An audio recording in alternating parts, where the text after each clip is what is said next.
বৃষ্টির পানি মুখে গেলে রোজা ভেঙে যাবে। ঋতু বৈচিত্র্যের কারণে কখনো গ্রীষ্ম, কখনো শীত, আবার কখনো বর্ষাকালে রমজান মাসে রোজা রাখতে হয় আমাদের।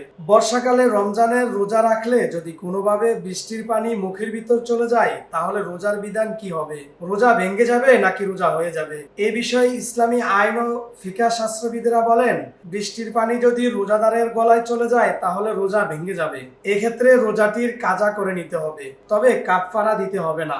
রোজা ভঙ্গের কারণসমূহ: মুখ ভরে বমি করা, ইচ্ছা করে বমি করা, বমির বেশিরভাগ মুখে আসার পর তা গিলে ফেলা, মেয়েদের মাসিক ও সন্তান প্রসব, ইসলাম ত্যাগ করা, রোজাদারকে জোর করে কিছু খাওয়ানো, প্রস্রাব পায়খানার রাস্তা দিয়ে ওষুধ বা অন্য কিছু শরীরে প্রবেশ করানো, গ্লুকোজ, শক্তিবর্ধক ইনজেকশন বা স্লাইন নেওয়া, ভুলবশত কোনো কিছু খেয়ে রোজা ভেঙে গেছে ভেবে আরো কিছু খাওয়া, ইফতারের সময় হয়েছে ভেবে সূর্যাস্তের আগে ইফতার করা, বৃষ্টির পানি মুখে পড়ার পর তা খেয়ে ফেলা, কান বা নাক দিয়ে ওষুধ প্রবেশ করানো, দাঁতের ফাঁক থেকে ছোলা পরিমাণ কোনো কিছু বের করে খাওয়া, রোজার স্মরণ থাকা অবস্থায় অজুতে কলি বা নাকে পানি দেওয়ার সময় ভিতরে পানি চলে গেলে ফাতোয়া স্বামী ও ফতোয়া আলমগীরি, রাত অবশিষ্ট আছে মনে করে সুবহ সাদিকের পর পানাহার করা, হস্তমৈথুন বা অন্য কোনোভাবে বীর্যপাত করা, শিঙ্গা লাগানো কিংবা এ জাতীয় অন্য কোনো কারণে রক্ত বের হলে।